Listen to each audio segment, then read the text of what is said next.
Oke, halo semuanya. Jadi karena ini udah 13.15, gue mulai aja. Jadi kenalin gue Renaldi dari IE Reguler 2019. Nah, gue bakal ngasih sedikit tutor untuk mikroekonomi satu ini. Bentar ya, gue share screen dulu.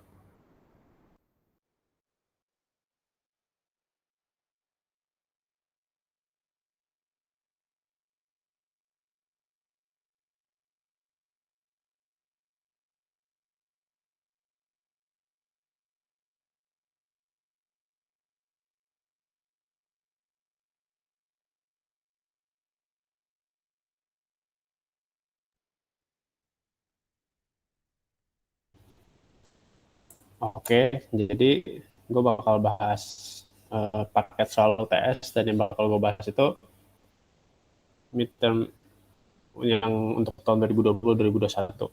Berarti ini waktu zaman gue UTS. Nah, ini kita bakal langsung bahas dari problem 1 sampai terakhir. Nah, ini gue langsung mulai aja dari yang pertama. Nah, ini in the past, Ani menerima beasiswa sebesar 2 juta per bulan untuk membeli buku dan juga daily needs. At that time, Ani memaksimalkan her utility by spending 500.000 untuk textbooknya dan 1.500.000 untuk daily needs. Nah, yang pertama, tunjukkanlah secara grafis bagaimana alokasi beasiswa si Ani ini yang memaksimalkan utility-nya. Nah, terus diminta untuk membuat B-nya itu atau book-nya itu sebagai horizontal axis dan L-nya itu di vertical axis. Nah, di sini gue udah ngegambarin. Jadi, kalian bisa lihat di kanan atas. Nah, ini adalah bentuk grafis dari kasus di sini. Jadi, di sini gue membuat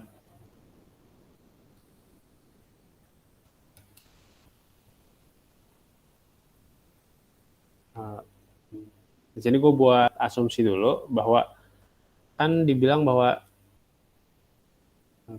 PB kali B ditambah PL dikali L sama dengan 2 juta. Nah, kita harus sadar dulu bahwa budget yang kita punya sebesar 2 juta itu seluruhnya dialokasikan untuk membeli antara buku atau daily needs. Nah, di sini kan kita udah dikasih tahu bahwa dia menghabiskan 500.000 itu untuk membeli buku.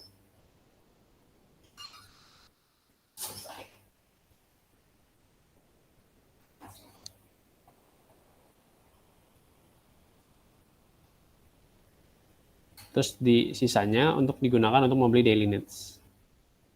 Ini 1,5 juta gitu.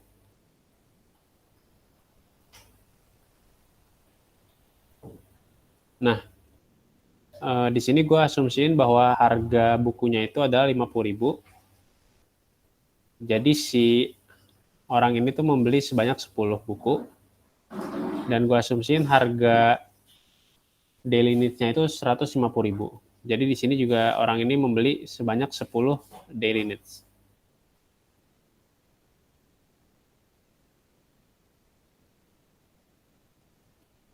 Nah, baru kita jumlahin itu jadi segini. Berarti kan ini 10 dan ini 10. Dan perhatiin lagi bahwa di sini jadi horizontal axis-nya dan di sini jadi vertical axis-nya. Dan karena ini adalah titik yang memaksimalkan utility-nya si orang ini, maka kita menggambarkan utility curve yang bersinggungan dengan si budget line ini. Nah, itu aja untuk yang A. Yang A1 ini. Oh ya, kalau ada yang mau nanya langsung potong aja ya. Terus itu aja untuk yang A1. Nah, untuk yang A2 kita diberikan kasus yang berbeda. Di sini kita baca dulu ya. Recently, komite biasanya itu mengubah policy dari beasiswa ini. Dan berikut adalah perinciannya. Jadi, jumlah beasiswa itu tetap sama sebesar 2 juta rupiah per bulan.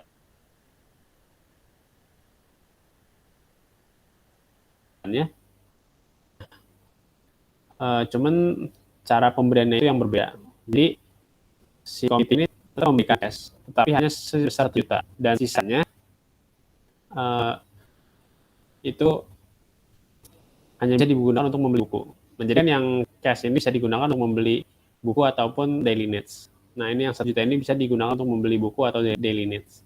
Nah, 1 juta sisanya itu hanya bisa digunakan untuk membeli buku. Dan ini tuh bentuknya bukan cash, tapi lebih mirip kayak reimburse. Nah, jadi di sini kan kita baca ya. Nih, orang ini bakal menerima as much as what is written in the receipt.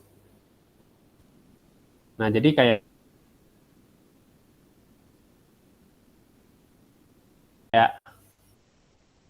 mungkin gue bisa bilang ini kayak reimburse gitu, yang sistemnya bukan cash. Jadi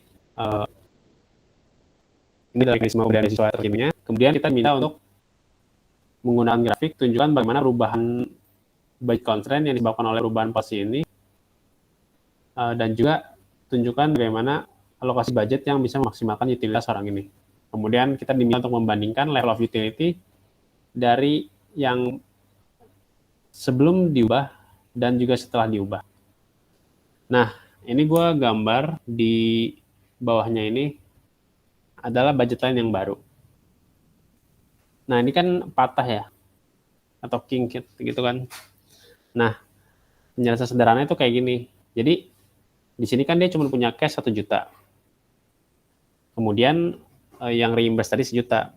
Nah, berarti kan si orang ini boleh beli buku 1, 2, 3, atau seterusnya kan.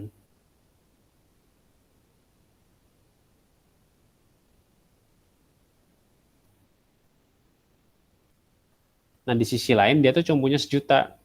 Nah, karena dia cuma bisa menggunakan 1 juta itu untuk beli, kenapa ini garis lurus? Karena dia bakal mengalokasikan 1 jutanya tuh buat beli daily needs-nya. Dan jumlah itu tetap kan, kayak 1 juta tuh buat beli berapa misalnya. Ini kan kalau di sini kan kayak 6, ya 6,6, 6,7 gitu. Nah, dia bisa membeli 6,7 daily needs dengan uang 1 jutanya. Nah, di sisi yang lain, itu bebas untuk menggunakan reimburse-nya tuh sampai berapa. Nah, sampai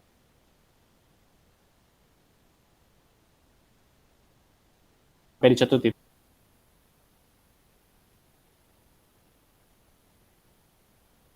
Ngabisin nih semua jatah reimburse-nya. Jadi dia udah beli buku sebesar 1 juta ya. Nah, terus pembelian textbook itu membeli 1 juta, maka orang ini harus mengcover biaya sisanya tuh dengan cash yang dia punya gitu. Ya kan? Nah, berarti pas udah sampai di titik ini, titik di mana reimburse-nya jatah udah habis, kita baru mulai downward swapping lagi. Karena ketika dia ingin membeli textbook, artinya di titik inilah dia harus mengurangi porsi pembelian daily needs-nya. Nah, mungkin kalian ada yang notice misalnya ini tuh kayak bagian dari yang ini kan. Nah, emang begitu karena ujungnya tuh tetap sama. Di sini tuh dia artinya kan menggunakan 2 juta duit yang dia punya dari reimburse 1 juta, kemudian 1 juta dari cash-nya itu untuk beli buku. Nah, katakanlah buku itu 40. Nah, di sini tuh juga sama. Dia menggunakan semua cash-nya itu sebesar 2 juta langsung untuk membeli buku. Nah, yang besar itu 40 juga. Terus ya udah, jadi kayak gini aja. Dan untuk penggambaran budget constraint-nya yang udah berubah jadi patah gini. Nah, terus selanjutnya kita diminta untuk compare the level of utility. Nah, di sini gue sih nggak ngeliat ada utility function ya yang dikasih sama soalnya. Jadi gue nganggap ini penentuan utility maksimumnya itu arbitrary gitu. Jadi kayak sebebasnya gue aja. Dan gue tuh bakal naruh itu di sini. Nah, ini mungkin gue hapus dulu ya biar lebih jelas. Nah, ini kalian lihat di sini.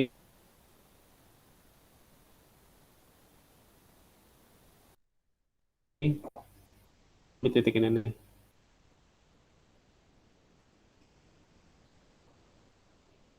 Titik utility maksimum yang gue pilih itu menghasilkan utility yang lebih kecil gitu dibandingkan titik optimal yang sebelumnya, yaitu di sini kan. Nah, tapi kan ini kan gue milihnya karena di sini ya. Nah, terus sekarang kita coba milih yang lain, dan ternyata misalnya kita pilih yang lain pun, mau yang manapun, itu bakal tetap menghasilkan utility yang lebih kecil daripada titik optimal sebelum policy ini diganti. Nah, itu aja sih sebenarnya untuk yang nomor 1A, 1, dan juga A2. Ya, jadi kalian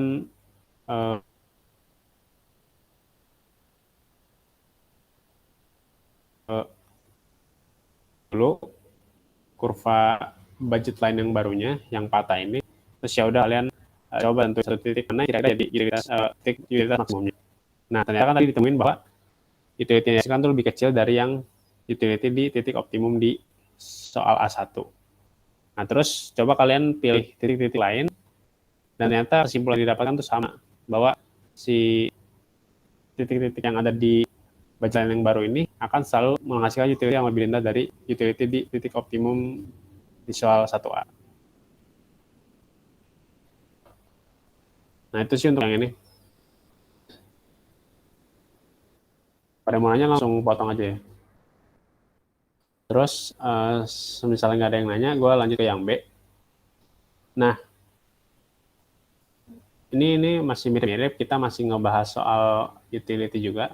Jadi di sini kan tertulis the utility function of an individual for food and clothing is represented by ini. Nah, ini adalah fungsi utilitas.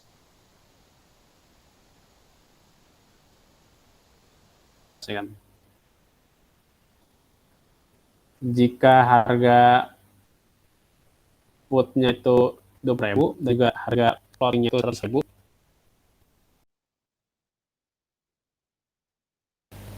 nah, kita diminta untuk menjawab pertanyaan-pertanyaan di bawah ini. Nah, yang pertama dari sini dulu. Nah, untuk menjawab ini, kita bakal pakai MRS. Dan kalian mungkin udah tahu juga, misalnya MRS itu sama dengan price ratio.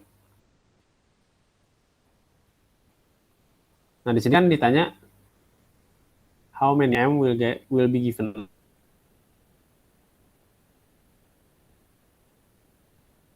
Up to get one additional unit of P. Nah, jadi MRS-nya itu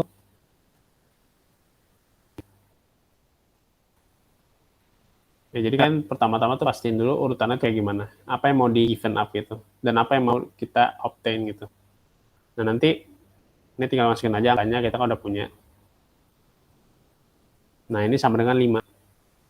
Jadi, cara menarasikannya adalah kita membutuhkan, kita perlu mengorbankan 5 makanan untuk mendapatkan 1 tambahan pakaian gitu. Nah, itu untuk yang BI, B1. Nah, untuk yang B2, ini kita baca dulu. At the moment, the individual is not maximizing her utility and use her income to consume more M and less P than her utility maximizing bundle. Nah, kita diminta untuk mengkomparasikan MRS di titik yang kita diminta untuk mengkomparasikan MRS di titik ini dengan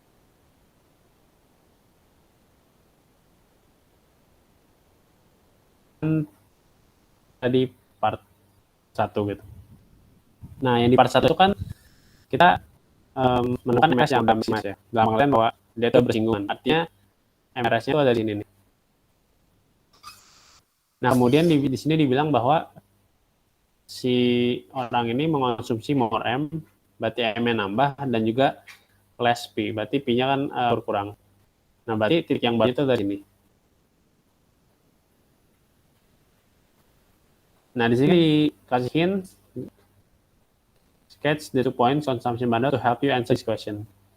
Nah, jadi ini gue udah gambar budget line beserta interference curve, dan ini titik yang di part 1, dan ini titik yang di part 2. Nah, sekarang kita komparasikan MRS-nya. Nah, MRS itu apa sih? MRS itu kan adalah bisa dibilang slope dari interference curve itu kan, kurang lebihnya. Nah, jadi di sini kita kayak bisa ngeliat tuh kayak gini.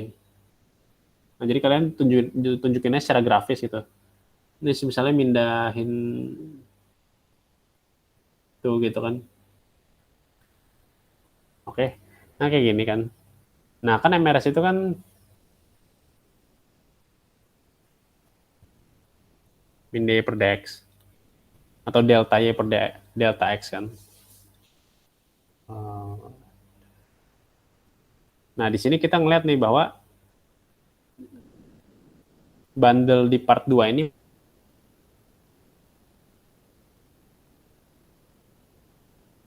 memiliki MRS yang lebih tinggi dibandingkan bundle yang ada di part 1 gitu. Jadi MRS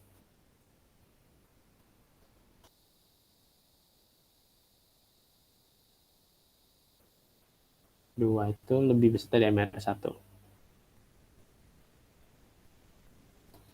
Oke, itu kan berdasarkan MRS-nya, dan berdasarkan grafis kita udah tahu nih bahwa MRS di bundle part 2 ini lebih gede dibandingkan MRS di part 1. Karena ini lebih curam gitu. Yang ini lebih curam. Nah, itu aja sih sebenarnya untuk yang nomor 1. Nah, kira-kira ada yang mau nanya nggak tentang nomor 1? Kalau nggak ada, gue lanjut aja ke yang nomor 2. Oke, ini kita baca dulu. Your friend, Fasilkom UI alumni, wants to start a business in apps development because during pandemic, bla bla bla bla. Nah, dia membutuhkan programmer dan juga cloud server untuk mulai memproduksi aplikasinya. Jadi kita tandain dulu nih. Nah, terus dia ingin meng-hire dengan estimasi gaji itu 4 juta per minggunya. Dan juga biaya rental cloud server itu 1 juta per minggunya. Nah, sekarang orang ini tuh udah menyewa 4 cloud server. Oke, dan untuk membangun sebuah aplikasi, ini adalah production function yang dihadapi oleh orang ini. Nah, habis itu kita diminta untuk menjawab pertanyaan ini dari A sampai C. Oke, mungkin kita catat dulu informasi yang udah kita punya. Di sini kita udah punya biaya rental 1 juta. Terus gajinya itu 4 juta. Oke, terus L-nya itu programmer, K-nya itu cloud server,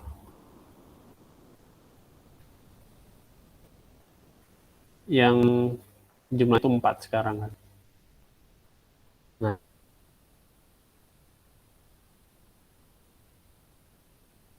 Nah, terus ini adalah production function-nya.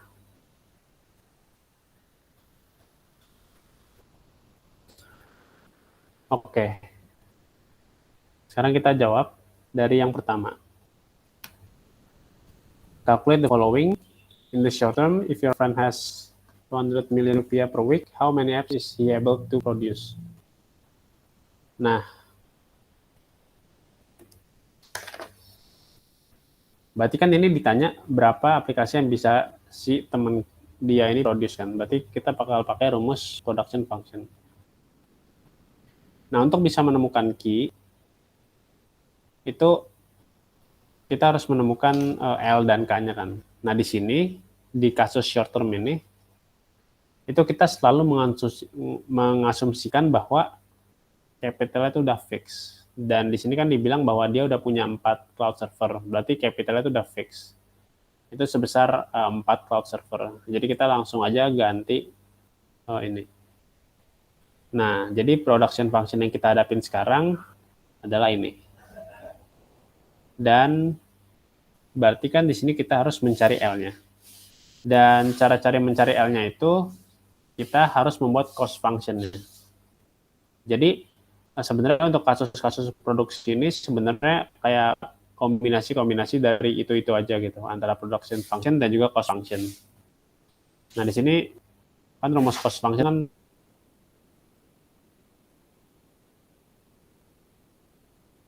kayak gini. Rental cost dikali jumlah capitalnya terus ditambah kan tadi kita dibilang bahwa si teman ini punya dana sebesar 200 juta ya. Berarti ini kita masukin aja 200 juta.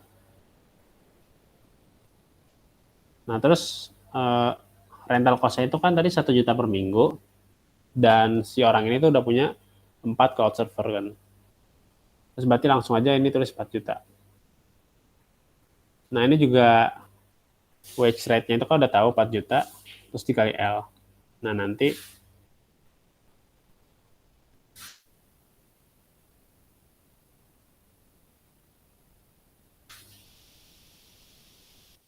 kayak gini aja.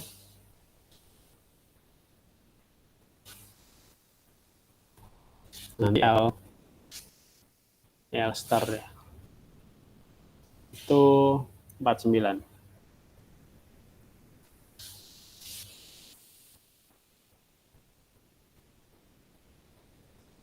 Nah, L star itu udah ketemu. Berarti kita bisa cari star ya. L star 0,5 plus 2. Nanti Q-star-nya sama dengan akar dari L star, akar dari 49 itu 7, ditambah 2, itu 9. Nah, jadi dengan dana sebesar 200 juta per minggu, di jangka pendek, aplikasi yang bisa dia produksi adalah sebesar 9. Oke, itu untuk yang A1. Nah, lanjut lagi ke A2. If your friend wants to produce 18 aplikasi per minggu in the long term, how many programmers and cloud server are needed and what is the total cost? Oke, berarti kita bakal ya main-main di cost function dan juga production function gitu. Nah, di sini kan kita nggak dikasih tahu dana berapa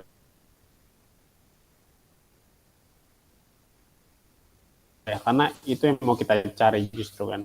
Jadi kita masukin aja.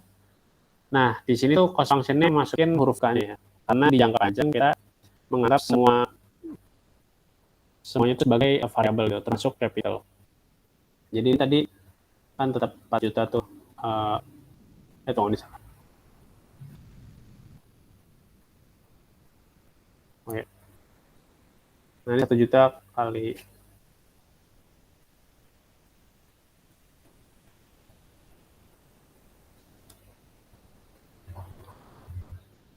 K ditambah 4 juta kali L. Nah, terus production function-nya tuh kan Q sama dengan bla bla bla. Nah, Q-nya tuh kita udah tahu. Kita kan mau produksi 18, berarti Q itu 18. Terus karena ini udah masuk di jangka panjang, kita sekali lagi masukin K-nya. Kita nganggap capital itu udah jadi variabel. Karena kan di jangka panjang penambahan jumlah sewa cloud server kan memungkinkan banget. Nah, terus ini gue bakal kelarin pakai Lagrange ya untuk yang A2 ini. Jadi kan kalian mungkin udah tahu rumus Lagrange gimana, dan di sini tuh kita bakal meminimize cost-nya.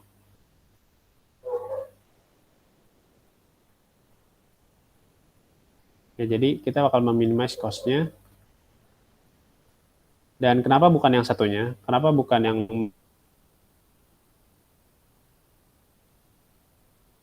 memaksimalkan jumlah produksinya? Karena kan di sini udah given ya, bahwa kita akan memproduksi sebesar 18. Jadi ini subject to-nya.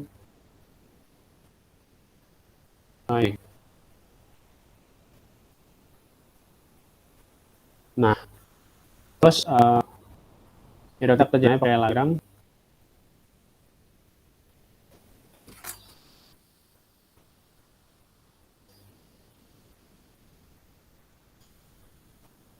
Dengan kita masukin aja dulu.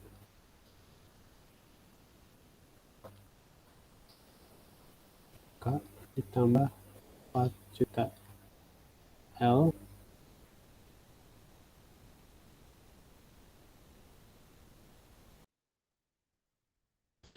terus tambah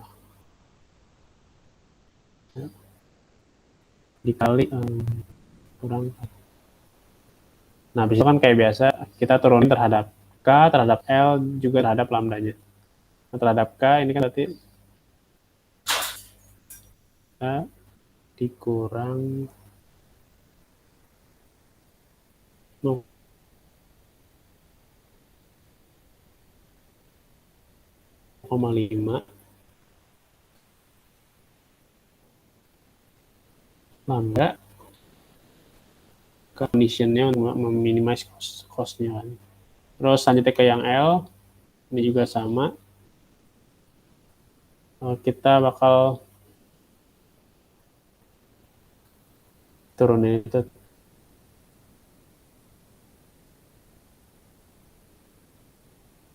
terhadap L.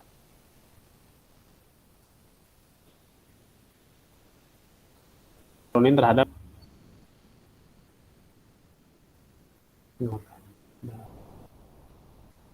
lambda ya. Coret. 18 min L pangkat 0,5 min pangkat min K pangkat 0,5 sama dengan 0. Oke, seperti biasa yang hal-hal yang harus kita dulu ada ini penyamaran lambdanya. Dan gue tuh udah ngitungkan sebelum, jadi lambda yang atasnya itu minus 4 juta per min 0,5 L minus 0,5 atau sama dengan 8 juta akar L.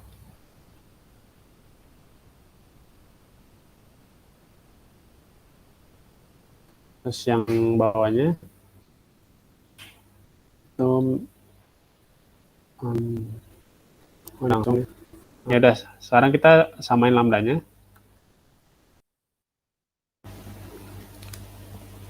Terus ya udah, ini kan 8 juta akar L sama dengan 2 juta akar K. Nah, ini bisa langsung bagi aja kedua ruasnya dengan 2 juta. Nah, nanti kayak gini. Terus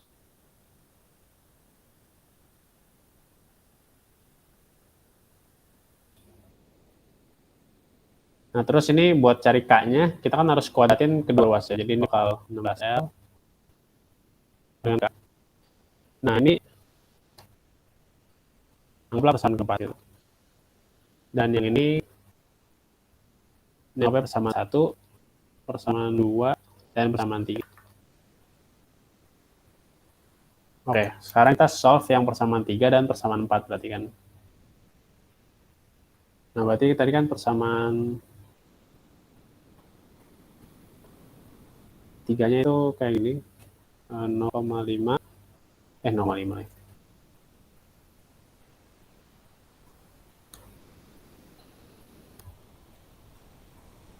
K 0,5 dikurang L 0,5 sama 0. Nah, terus di sini kan K-nya udah ada nih substitusinya. Ya udah, kita masukin aja.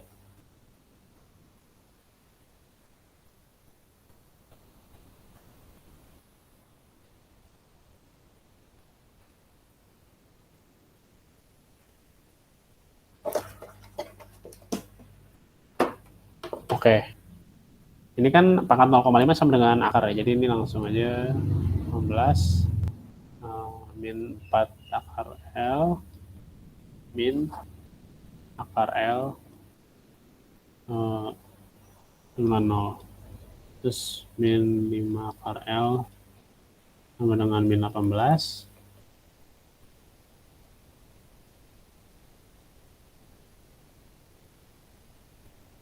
dan akar L itu sama dengan 18/5. Terus kita coba kuadratin.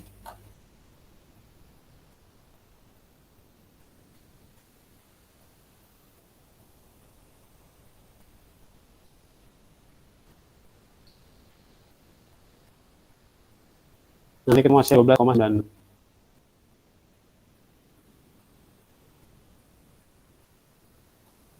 Nah, terus karena 16 sama dengan enggak, berarti kastara itu sama dengan 16 kali 12,96. Nah, nanti hasilnya itu 207,36.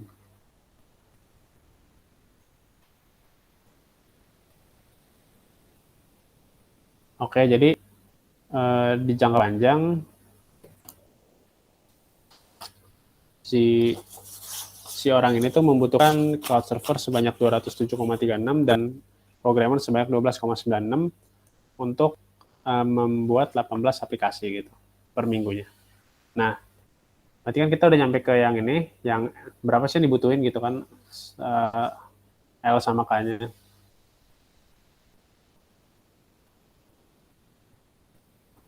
Nah, sekarang kita ke yang satunya yaitu what is the total cost.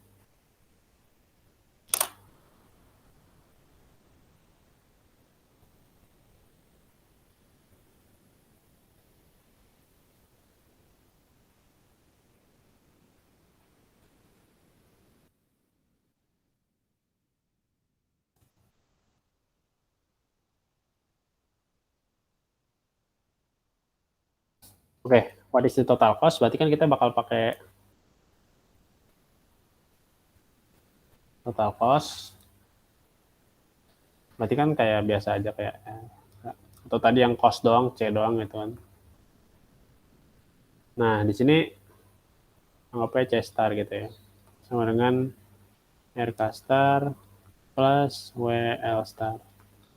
Nah, kan jumlah cloud server sama labor-nya itu pecahan ya. Dan nggak ada tuh kayak 0,36 cloud server dan juga 0,4 atau 0,96 labor gitu. Nah, kita harus bulatin nih. Terus sebenarnya ini agak-agak situasional gitu sih. Dan menurut gue pribadi di sini kita harus bulatinnya ke atas. Karena kan misalnya kita bulatinnya ke bawah, kita nggak bisa bikin 18 aplikasi kan. Nah, jadi kayak objektifnya tuh nggak kesampaian. Jadi gue bakal bulatin ke atas supaya objektifnya tuh kesampaian.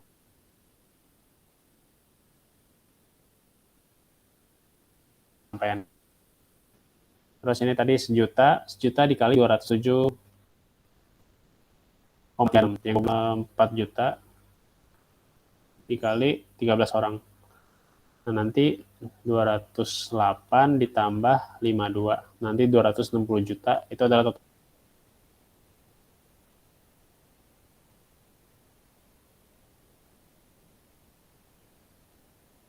total cost untuk membuat 18 aplikasi per minggu di jangka panjang. Nah, identify mathematically whether your offensive business is increasing constant or decreasing return to scale. Nah, if your friend asks you for advice, explain for the economic interpretation on the characteristic of your friend's business in the context of return to scale. Oke, jadi kita bakal ini nih kayak ngebuktiin apakah bisnisnya itu memiliki increasing, constant, atau decreasing return to scale. Nah, balik lagi ke rumus cost function kan kayak gini. Ya kan gue bisa nulis kayak gini kan. Yang artinya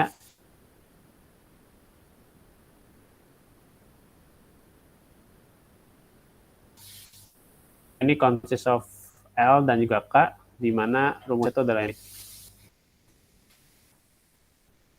Decreasing atau constant return to scale, kita sisipin lambda di tiap variabelnya. Nah, ini kita juga sama, kita sisipin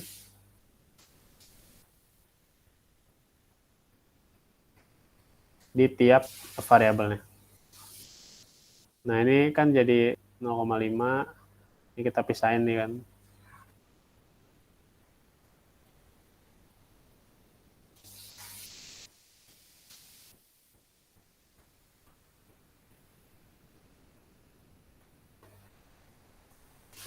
Nah, Nanti kan jadi kayak gini.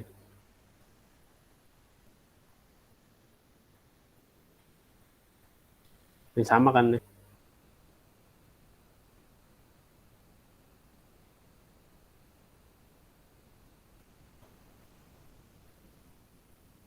Nah, yang ngebedain itu cuma di sini.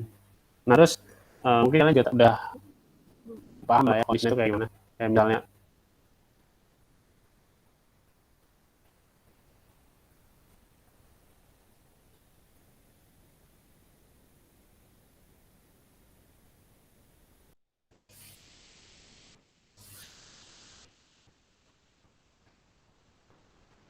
di sini.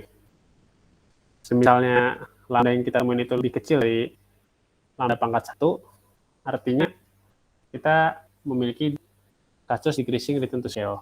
Nah, terus misalnya lambda yang kita dapatkan itu sama dengan lambda pangkat 1, maka itu adalah kasus dari constant return to scale. Terus itu sama dengan yang bawah. Terus yang ketiga, misalnya lambda yang kita punya itu lebih besar dari lambda pangkat 1, maka kita sedang dihadapkan dengan kasus increasing return to scale gitu. Nah, di sini kan lambdanya itu lebih kecil dari lambda pangkat 1 ya. Jadi ternyata kita dihadapkan dengan kasus decreasing return scale. Terus cara interpretasinya adalah kan dia kan diminta kayak explain the economic interpretation on the characteristic of your friend's business gitu. Nah, ini kayak jelasin aja kayak since lambda pangkat 0,5 lebih kecil dari lambda pangkat 1, ini adalah kasus decreasing return to scale. Dan interpretasi angka ini adalah setiap penambahan faktor produksi sebanyak sebanyak lambda, maka return yang kita dapatkan akan bertambah sebanyak 0,5. Nah, itu kayak gitu. Kurang lebih interpretasinya. Nah, sebenarnya yang B itu kayak gitu aja. Nah, kalau yang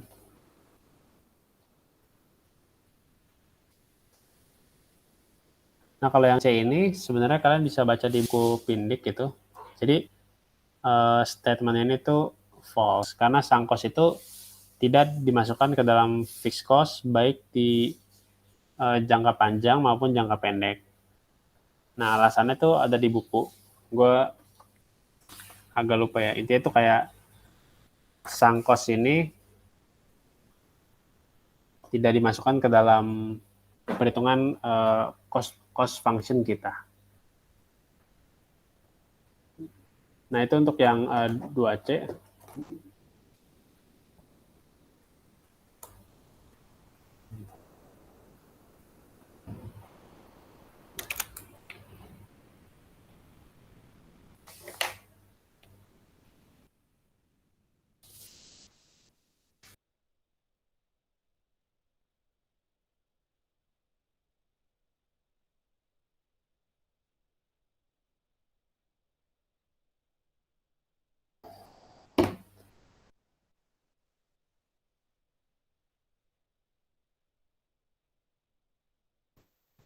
Oke, ini gue bakal lanjut lagi ke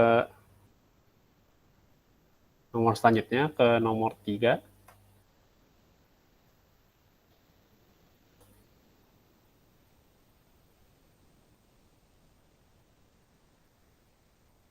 Nah, ini perhitungan tentang cost of production, profit maximization, dan juga competitive supply. Oke, jadi ini sebenarnya juga kalian udah cukup familiar lah ya sama perhitungan-perhitungan kayak gini. Kan di sini kita disediain QD, terus QS, dan terus cost function untuk tiap perusahaan itu adalah itu. C dari Q sama dengan 1000 plus Q kuadrat bagi 100.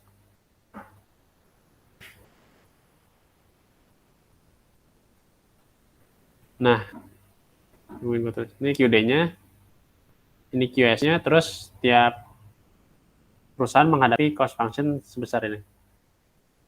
Nah, jika semua perusahaan adalah identik dan ice cream industri ini exhibit a competitive industry, Dan kita jawab semua pertanyaan yang dari sini. Terus yang A, itu kayak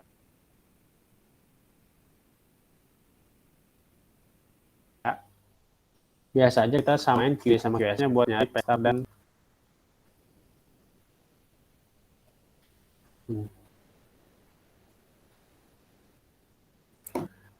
yang pertama tuh dari QA dulu kita masukin aja. Nah, ini gini. Nanti hitung-hitung aja. Terus ketemu hasilnya tuh 7. Pestarnya tuh 7. Nah, terus Q star-nya berarti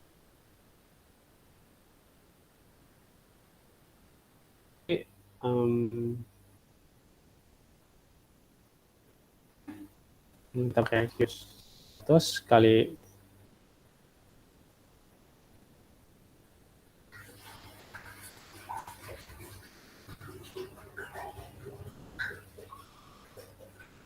pestar terus 7 ditambah 1000. Nah, ini nanti hasilnya 6600. Nah, ini untuk yang pestar dan juga Q-star ya. Nah, yang B oh ya, sama diminta untuk hitung profitnya juga. Jadi gue bakal ngitung profitnya tuh kayak gini. Kan P kali Q. Ini mana nih? Nah, nih, find the profit obtained by each ice cream firm gitu. Nah, ini gue pakai Q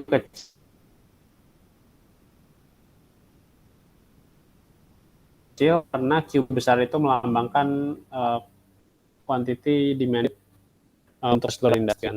Nah, kalau ini quantity yang demand untuk si satu perusahaan doang. Terus ini sama cost function gitu kan. Kan cost function ini sendiri menggambarkan total cost.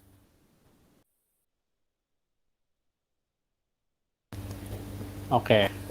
Pertanyaannya adalah sekarang kita harus cari Q. Q kecil. Di sini kan kita belum dikasih informasi tentang Q kecil sama sekali. Kecuali cost function-nya doang. Nah, cara cari Q kecil itu adalah dengan menggunakan itu persamaan MC dan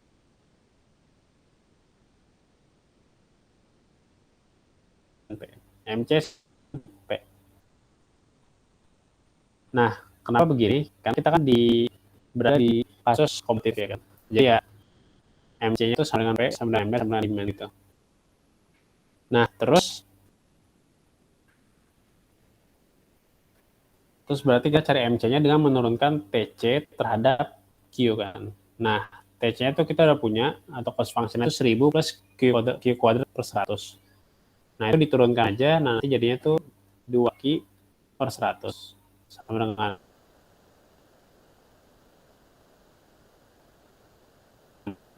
P-nya itu 7 kan. Nah, berarti ini tinggal Q saja langsung. 3 dikali 350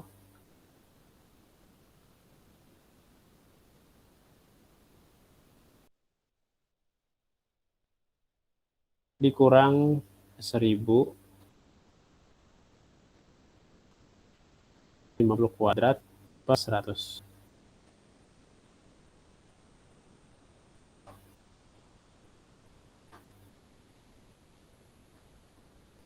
Nah, ini kita hitung aja, terus gue udah ngitung tadi hasilnya itu 225. Jadi profit yang didapatkan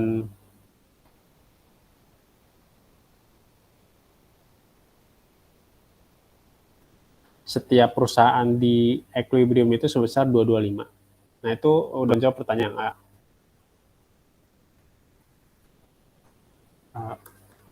Ini yang ini yang pakai rumus MC 9MR gitu, 9P.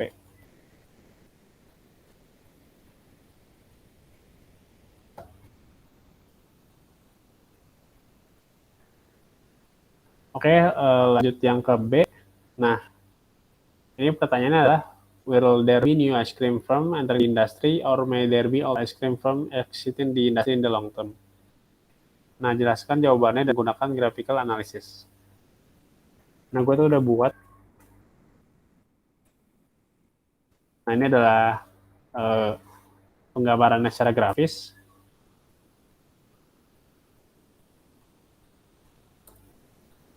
Nah, jadi, ini anggaplah market ya. Ini supply dan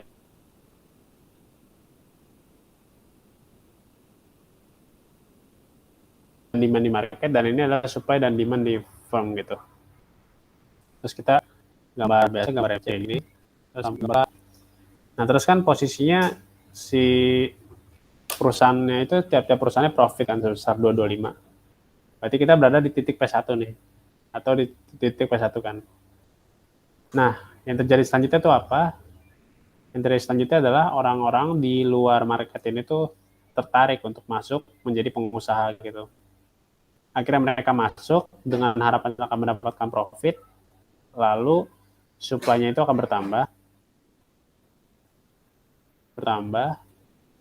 bertambah terus sampai katakanlah di S2 gitu. Nah, di S2 ini kita berada di P2 dan ternyata kita dihadapkan pada kondisi yang merugi gitu. Jadi ketika para orang-orang yang udah berspekulasi untuk mendapatkan keuntungan ini masuk, menambah supply, menurunkan harga, dan akhirnya tuh tiap-tiap perusahaan malah merugi. Yang terjadi akhirnya adalah perusahaan-perusahaan yang rugi ya pada keluar. Nah, pokoknya hal ini akan terjadi terus-menerus hingga satu titik di long term di mana equilibrium yang kita punya itu adalah ini, di P3.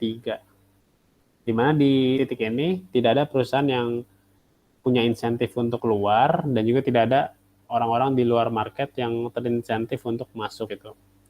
Nah, jadi itu cara ngejelasinnya. Jadi apakah ada new ice cream firm yang entering di industri? Jawabannya itu ada. Dan setelah beberapa waktu akan ada perusahaan-perusahaan yang malah keluar. Nah, itu akan terjadi sedemikian rupa berlangsung hingga satu titik di mana tidak ada lagi yang mau keluar dan masuk gitu. Nah, itu penjelasan untuk yang B. Nah, untuk yang C, jika harga es krim naik jadi $4, apakah industri akan tetap memproduksi es krim di short term? Jika iya, berapakah cups yang bakal setiap perusahaan itu produksi? Nah, kan salah satu syarat dari shutdown itu adalah ini.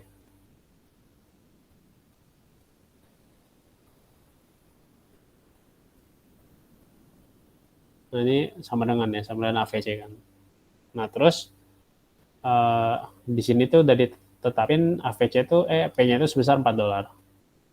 Nah, berarti kita harus ngebandingin P sama AVC-nya. Nah, di sini kan AVC-nya kan sama dengan uh, ini kan. Nih. Ini kan TC nih. Nah, TC itu kan sama dengan FC ditambah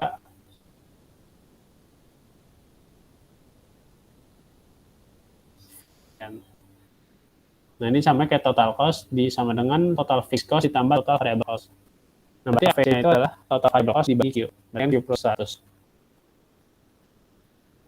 Nah, berarti untuk mencari AVC, kita harus mencari Q kecil dulu. Nah, cara cari Q kecil itu gimana? Nah, kita pakai rumus yang tadi, yang MC sama dengan Q. Ini sama dengan P. Ini kan MC sama dengan P, itu kan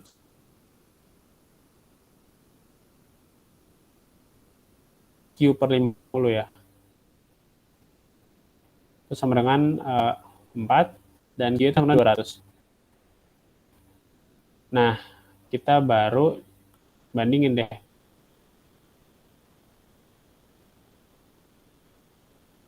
P sama AVC-nya. Nah, di titik sekarang, posisinya harga itu masih lebih besar dari AVC. Sehingga perusahaan akan tetap memproduksi dengan kuantitas sebanyak 200 per perusahaan.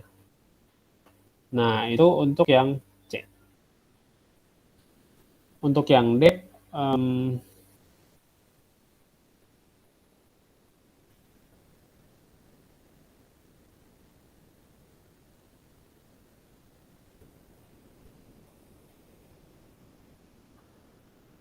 Ini masih belum yakin karena bentuk dari kurva AVC-nya itu kayak gini.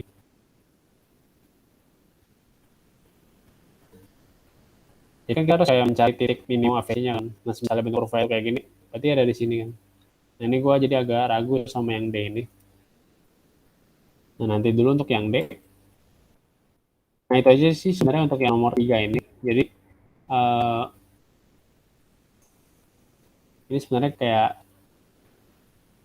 cukup mirip-mirip dengan pelajaran yang udah kita pelajarin di lalu-lalu itu.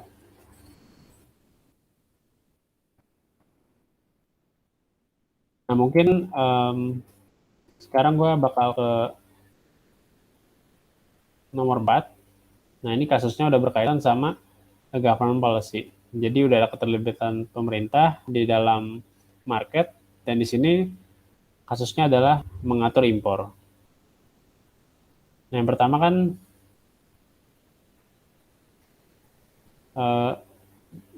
sejak pandemik ini pemerintah itu mengeliminasi tarif impor untuk masker medis. Nah, hasilnya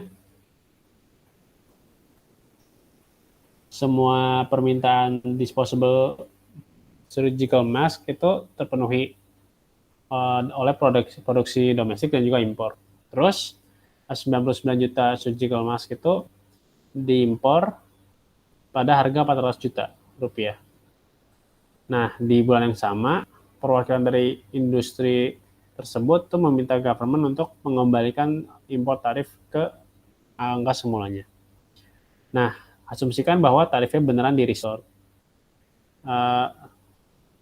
There will still be import on surgical masks. Nah, yang pertama tuh explain the possible welfare impact of restoring the import tariff for surgical mask should the government impose an import quota instead. Nah, berarti kita di sini akan coba untuk menganalisa secara grafis.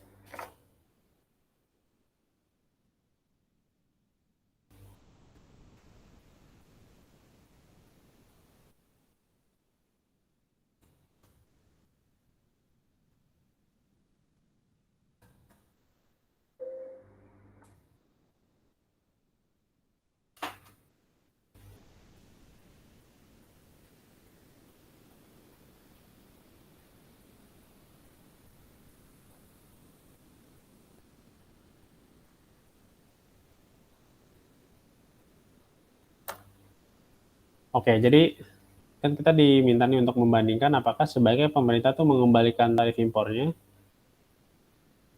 atau mengenakan kuota impor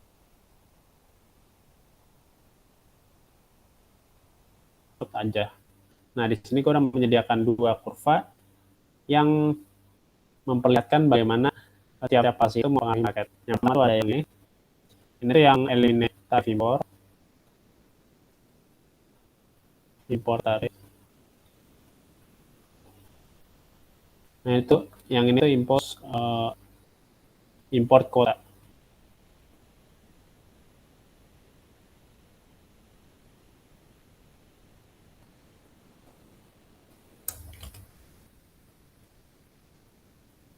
Oke, mungkin import tarif ya.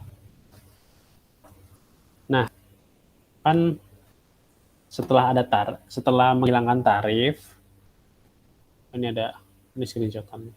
Setelah mengenakan impor tarif, harganya itu jadi turun. Ya kan, jadi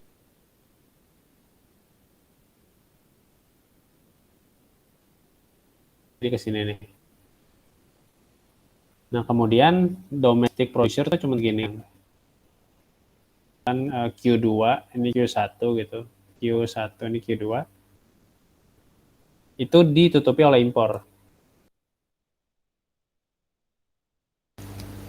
Jadi ya jelas situasinya waktu pandemi itu kan kebutuhan kita meningkat dan ternyata tuh si domestic producer cuma bisa produksi itu sedikit, oleh karena itu ditutupi oleh impor.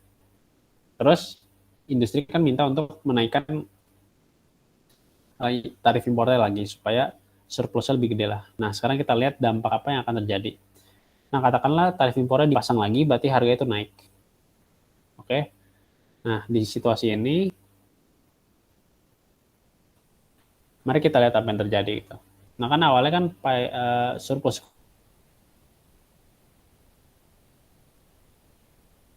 konsumen kan gede banget nih, ya kan, impor tarifnya dihilangin kan, jadi barang-barang jadi murah gitu, terus semuanya kebagian gitu. Nah, berarti ketika yang ini dia uh, kehilangan area A, kehilangan area B, kehilangan area C, dan kehilangan area D.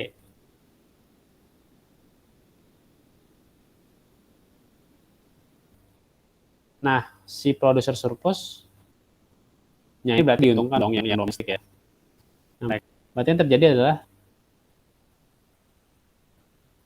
mereka tuh dapat tambahan surplus sebesar A. Nah, oh ya, BTW ini kita ngomonginnya soal itu ya, soal produser domestik ya. Jadi kita nggak memperhitungkan welfare-nya produser dari luar. Jadi itu yang paling penting. Terus ini kita tambahin aja totalnya netnya berapa sih tambahan surplus.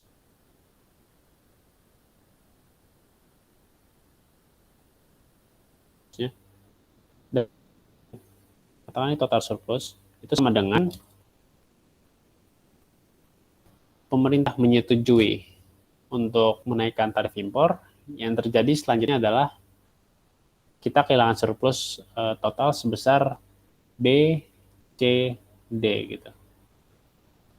Atau yang ini. Nah, kita akan kehilangan itu. Nah, itu untuk yang impor tarif. Kemudian untuk yang import kuota,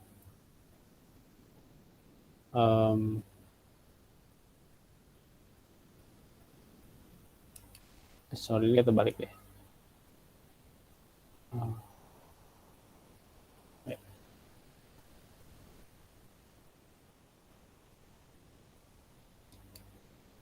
Oke, jadi itu untuk yang impor tarif. Jadi kan si total surplus itu kehilangan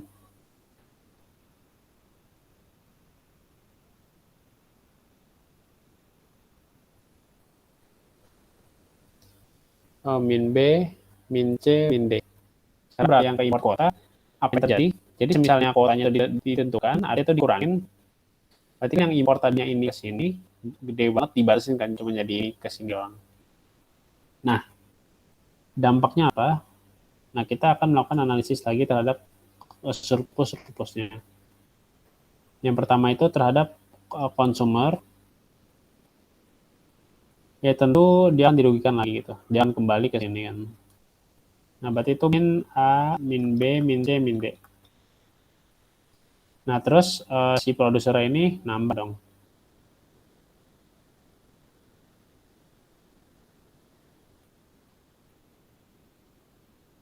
Nambah A.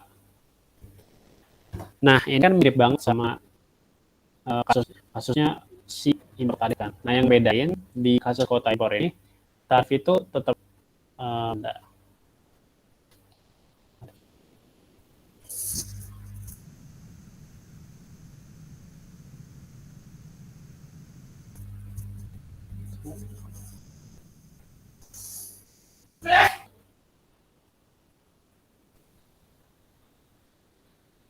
oke, ini yang terjadi.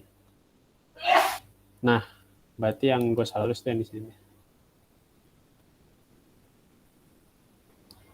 Oke, jadi sampai ini udah jelas lah ya, yang consumer surplus sama producer surplusnya itu terdampak seperti apa sih berkaitan dengan kedua policy ini. Nah, yang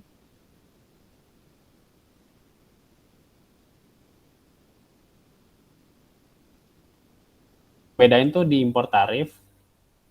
Nah, kan ini tradisi kan berkurang ya sampai ini. Artinya pemerintah tuh menerima uang sebesar impornya gitu loh. Kan di titik ini kan si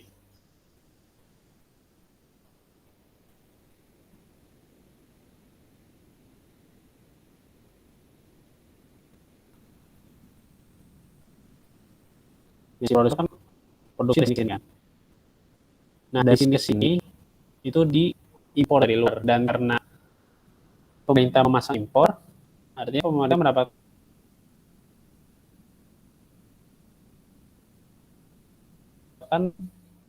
total tarif tuh segini, ulang jumlah impor yaitu ini. Nah, jadi ini ada total tarif yang diterima oleh pemerintah. Nah, itu kita masukin juga. Ini katakanlah tadi C kan. Nah, jadi yang terjadi di sini adalah total surplusnya itu hanya berkurang min B, min D. Ya, jadi kita melihat ya, bagaimana ternyata memasang kuota impor itu mengurangi surplus lebih banyak dibandingkan bagaimana impor tarif itu mengurangi total surplusnya. Nah, di kasus ini berarti kita dapat berkesimpulan bahwa memasang kembali impor tarif itu adalah pilihan yang lebih baik dibandingkan memasang import kuota. Karena impor tarif itu mengurangi total surplusnya itu jauh lebih kecil gitu. Dan di sisi yang lain, pemerintah mendapatkan uang dari tarif impor yang pada akhirnya bisa digunakan untuk penyelesaian pandemi. Nah, kurang lebih kayak gitu untuk yang A ini. Nah, sekarang ke yang B. Nah, di sini tuh kita bakal ngitung-ngitung lagi. Sebenarnya ini mirip kayak yang nomor 3, tapi yang nomor 4 ini tuh kita udah memperhitungkan impor ya. Jadi kan QD itu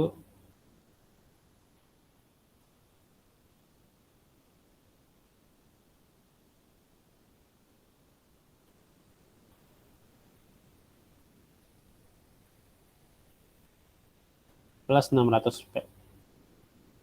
Nah, katakanlah the world price-nya itu 0,4 dolar. Dan tidak ada barriers to trade. Jadi nggak ada tarif, nggak ada kuota, nggak ada apapun. Nah, sekarang kita diminta untuk menghitung kuantiti konsumsi domestik, produksi, dan juga jumlah impornya.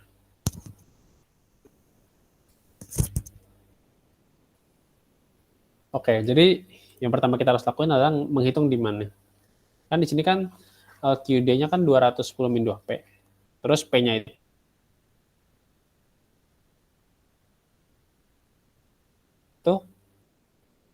0,4 kan. Nah, ini kalau kalian hitung nanti 209,2. Terus QS juga sama, min 100 plus 600 kali 0,4. Nah, nanti hasilnya itu adalah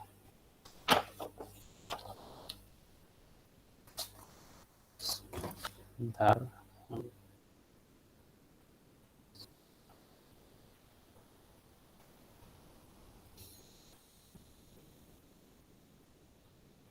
Sekitaran 140.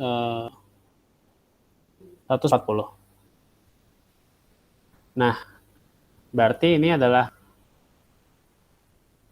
konsumsi domestiknya atau permintaan domestiknya, ini adalah konsumsi atau ini adalah produksi domestiknya, dan impornya itu ya kalian udah bisa ngira-ngira lah ya. Ini tinggal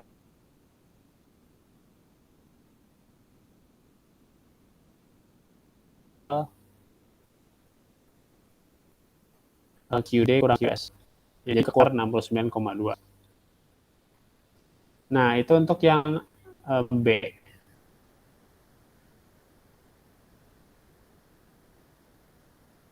Untuk yang B. Nah, terus untuk yang C, welfare impact of an import tariff sebesar 0,05 dolar per unit, dan jelaskan siapa yang gains, lose, dan berapa jumlahnya. Nah, jadi gini, ini gue udah sediain gambarnya. Nah, tadi kan di awal kita berada di P0 ya, sebesar 0,4. Kemudian diberi tarif nih sebesar 0,05, berarti naik kan, jadi 0,45. Nah, sekarang apa yang terjadi? Berarti kan kita kayak harus ngitung lagi kayak tadi. Tadi kan baru huruf-huruf doang. Nah, sekarang kita udah ada angka-angkanya.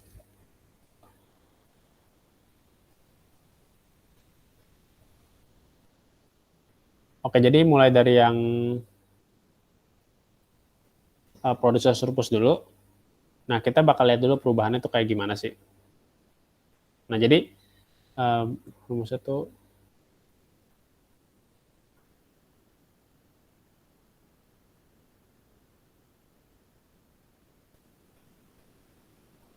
nah, yang pertama kita harus lakuin itu adalah ngitung QS1 dan QD1-nya.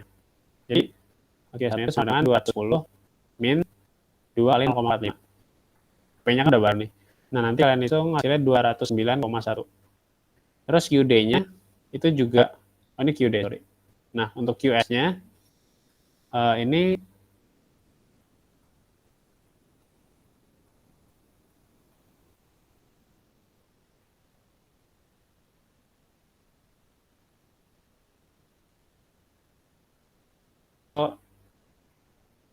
pakai harga yang baru juga. Adalah 100, di mana kuantitasnya berarti jadi 170.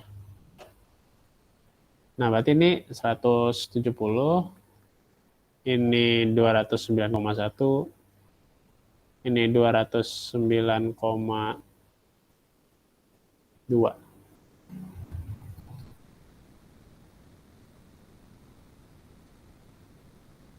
Terus yang ini, nah,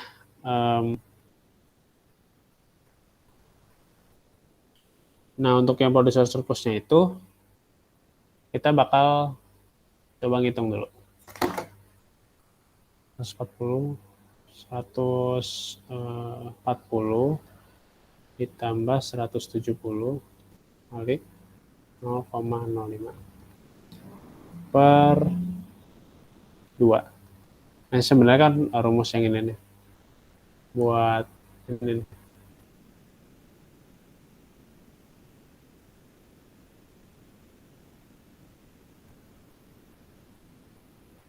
Nah, nanti kalian hitung ketemu hasilnya itu 7,75.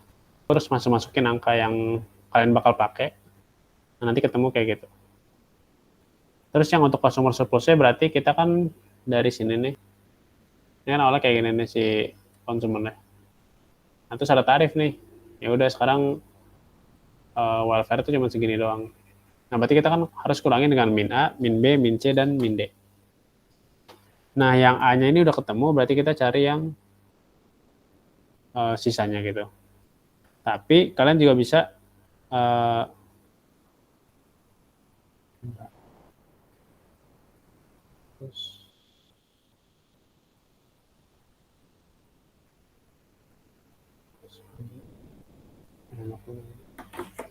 nah, yang kayak gini nih.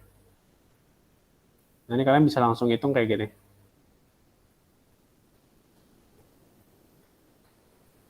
Nah, atau mungkin gue minus 7,75. Jadi kayak satu-satu dulu. Mulai dari segitiga yang ini tuh 30 kali 0,05 per 2. Terus dikurang lagi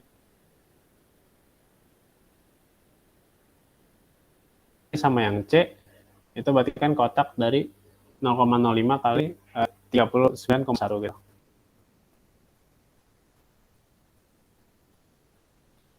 Nah, terus nanti dikurang lagi sama yang D ini kan berarti 0,1 dikali 0,5. Nanti kamu hasilnya itu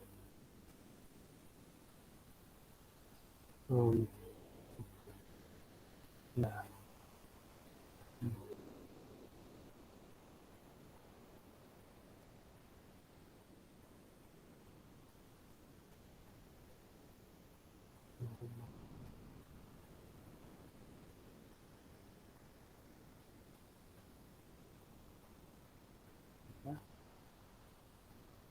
nanti kamu hasilnya kurang lebih ya 10,505. Sebentar ini nggak salah. Nah, itu yang consumer surplusnya ya. Nah, sekarang ada satu lagi, yaitu yang gain-nya itu siapa? Kan yang loss-nya itu ada dua nih, si consumer ya. Nah, yang gain-nya itu produser sama ada satu lagi yaitu pemerintah. Nah, nanti pemerintah tuh bakal kayak gini nih. Dia bakal untung dari pajak sebesar C. ya sebesar C atau 0,05.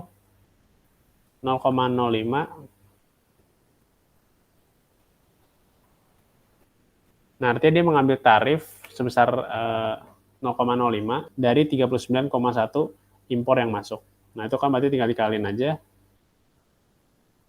Nanti hasilnya 1,955.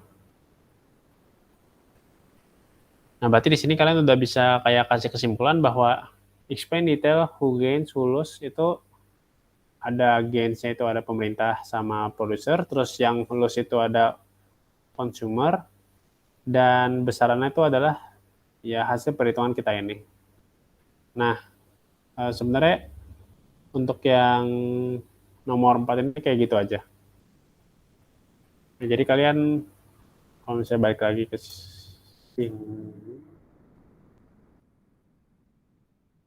nah balik lagi ke sini, sebenarnya intinya kalian tuh lihat aja gitu, apakah pemerintah itu dapat duit atau enggak. Nah, di kasus impor kuota, nah pemerintah tuh nggak dapat duit, jadi ini tuh masuknya ke DWL, ya kan? Di kasus ini, pemerintah ngasih tarif, biarpun ada pengurangan terhadap kesejahteraan produser dan konsumen, nah si government ini dapat duit. Dan kenapa gue prefer yang ini? Karena dengan mendapatkan uang, si pemerintah tuh bisa mengalokasikan pendapatannya ke penanganan pandemi COVID-19 gitu kan. Jadi sebenarnya udah kelar sih untuk yang 2020-2021 ini. Nah, yang gue belum jawab itu kan tadi yang Sangkos itu kalian bisa baca di buku Pindik. Atau nanti gue cari jawabannya dulu. Sama yang satu lagi yang nomor 3 yang paling akhir gue bakal coba pastiin dulu gitu. Sampai sini kira-kira ada pertanyaan nggak berkaitan sama yang udah gue jelasin?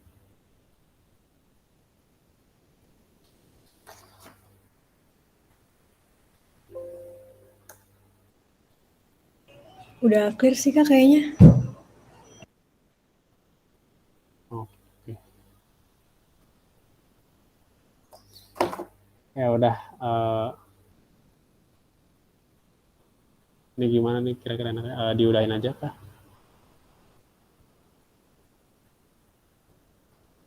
Iya kalau dari kakaknya nggak ada tambahan materi, mungkin udah sampai sini aja. Oke Gimana deh, Kak? udah boleh deh. Udah thank you semuanya ya buat udah datang ke tutornya. Oke, thank you juga Kak buat materinya dan thank you juga yang udah datang. Nanti recordingnya bakal di-upload di YouTube ya Kak. Oke. Oke, thank you.